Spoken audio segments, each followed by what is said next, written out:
Hello and welcome to More the Podcast, I'm going to say it even better, More the Podcast, a Youth for Christ international podcast.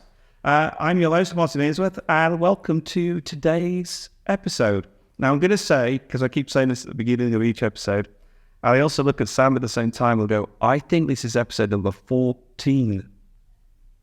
And this one is entitled, I think we're going to call it, I was going to go Bill and Mary Who Care, but then I'm like, no, that sounds like a really daft title for the podcast. So I'm going to introduce Bill and Mary Springston, who were on the care team that is on the field team underneath Christopher Kozak.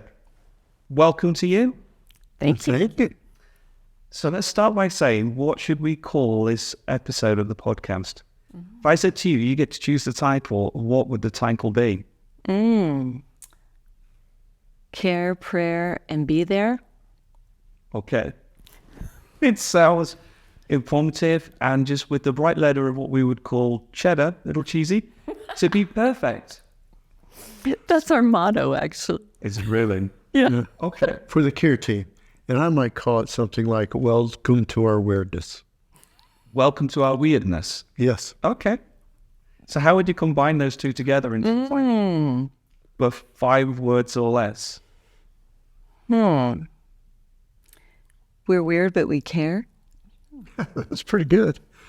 We're weird, but we care. Okay, I could go with that. Hey, so Bill and Mary, welcome to the episode of the podcast where we actually find out what you do, where you come from, what's going to be happening in the future, and just what's unique about you two. No, not really, but maybe. So we're just meeting now for the first time. We've seen each other online in Zoom a couple of times. You came to the field team celebration, the first one, the other day. But hey, who are you and what do you actually do for IMC? Well, we've been married for 43 years, and that 43 years has been a journey and an adventure, and it's taken from everything from military service to working in a military ministry, and then finally to Youth for Christ International, where we work as pastoral care staff. So we get to go on site unless there's a global pandemic, but let's just set that aside for a second. Our role has to do with visiting missionaries on site. Our team has sort of split up the world into different sections so we can travel and be there with our missionaries. Bill and I do the Middle East and Africa. We did not serve there in the field, so we're kind of like the kindergartners of the Middle East and Africa, but we'd love to know more about what God has for that region, because we love going there and spending time with our missionaries who are on fire for the Lord, by the way. It's awesome. Amazing. So Middle East and North Africa is quite a small region in the cycle. I mean, you must be able to sort of arrive and just visit everybody like all at the same time. That would be awesome.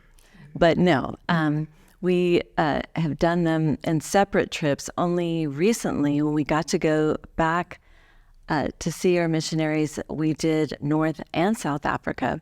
That was a lot, but so amazing. We got to go to Morocco, where we had never been before. We got to go to Kenya, where our new family had just arrived. South Africa is always like an amazing trip for us. And so we got to get back on a plane for 20 hours or so, but so missed that during COVID when we just were doing Zoom stuff. Yeah. And like other members of the care team, do you have like a specialist subject, a specialist field that is like unique to you, or are you like general carers? I don't know a better phrase than that than, you know. Well, for me, I could say that I think it's very general. It's not really about us. It's really about the people in front of us. And it's the idea of if we can help them just touch base with their calling, if we can remind them that they're a part of something bigger than just what's happening locally, and just leave them with a sense of encouragement. I feel like we've gone there, and if you would, been Jesus with skin on. And that was the best that was done for us, and that's what we'd like to replicate into other people's lives. Oh, yeah. I like that. I like that we're not in a supervisory position like, how many kids did you see? How much did this cost? It's more like, how are you? And the success of what they're doing, I think, has to do with, were you able to grow this year? That would be awesome. One of the best things we can pray for you is that you grew spiritually or maybe in some other area. So it's really different from supervising someone. And that's fantastic, because we get locked in a kind of a cycle of supervision, of accountability. Tell me, like you're saying, not how many people have you visited? Have you been in touch with all the supporters? It's, hey, how are you doing? Is there anything that we can pray for? How you feeling? Do you need to vent? That really sounds fantastic. And those conversations come out in a secondary way. The other thing that we really like to do is do something that would be special for them there. And YFCI pays for it. And we really enjoy doing that, because when we come back into the States and people will be like, oh, you went to this nation. Did you do this, this, and this? We're like, no. But we went to somebody's favorite Italian restaurant in Germany. And that for us was amazing. Now, you've touched on something really interesting there, and that's people outside of the organization looking in assume that you've been on holiday, that you've been sightseeing, and they ask you, have you seen, this particular Trevi Fabs? Have you been to all of these different things? And you're like, no. And I went to somebody's house. I ate local food. I met local people. I think we get to see a more honest side of a nation, a more kind of like the real side of somewhere. It's wonderful to see those tourist attractions if you have time. But even though I also travel and have not seen a lot of the sites, but I feel like I've seen the heart of certain nations because of the people that I interact with. Oh, yeah.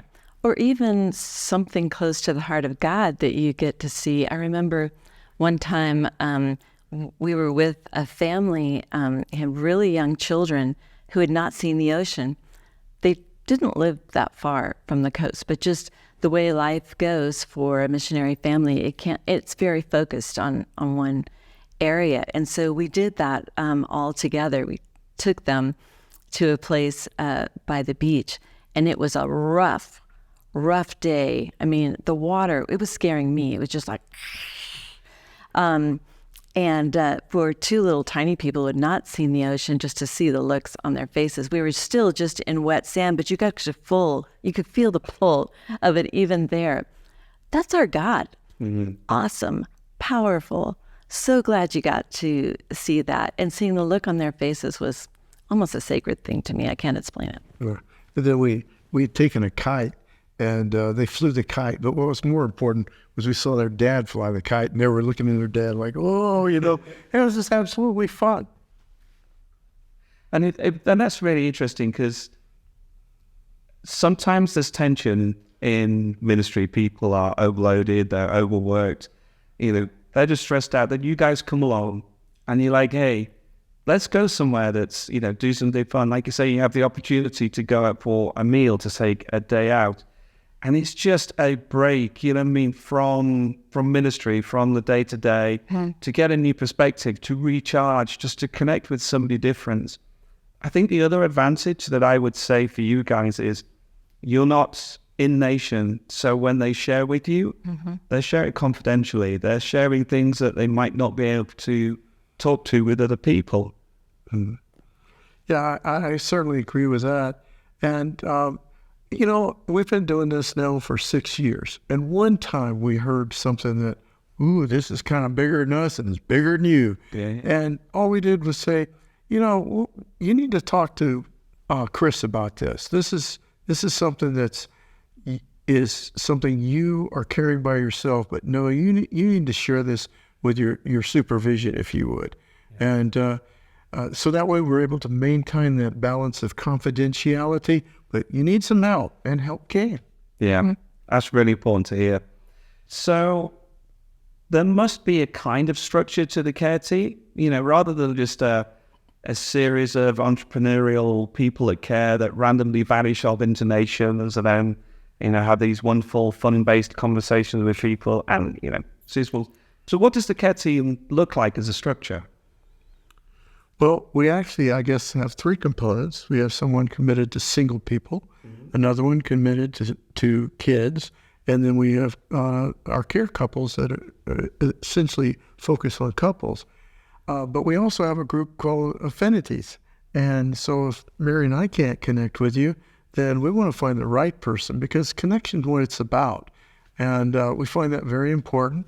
Mary mentioned earlier that it's kind of loosely lined with different parts of the world, but there's flexibility within that, because it's really support and encouragement to the missionary. That's the important thing. Something about where we're at the organization in our age is that it's not really about us. But it is about relationship, like all ministry. And that's it. Are you healthy in the environment that you are? Are you walking healthy with God at the same time? And that you're accountable? Have you got people around you that are telling you when you're doing something daft? Yeah. So that's something important to us, is not point towards ourselves as though we can be that local accountability. Actually, even in a missionary family that's just arrived in a nation, we're saying, take your time, build deeply, but build intentionally, and there will come a time when we just show up and entertain you, because the accountability will become local, and that's what's so important. I agree. So what does the future look like for you guys and for the care team? That's a big question. Yeah, that is a big I question. A big answer, not just like, this is going out to the whole world, so, this is, big pressure. Go big or go home. Absolutely. We would love to see our care team grow in ways that had to do with younger people who have been thinking about this. And you might be surprised that young people are thinking about, like, what's ahead, and looking at people around them to see, like, oh, could that be me? And I hope that there will be people like that coming forward, because the next generation, we have seen some amazing on-fire things happening all over the world with the next generation of Christians, and love to see that. I would love to see some of them step into a role like this. Fantastic. Yeah, I think maybe for me, it might be important to grow in our diversity. It'd be lovely to see different people that don't exactly look like us doing this role, which may sound odd, but I think something common is gray hair. You just got to be able to hear what comes and not panic, and that's so key in this equation. And we felt so blessed to even be asked to be a part of this. We never would have imagined we'd do this for the last 5 years, and when we speak to our own future, we want to keep this strong.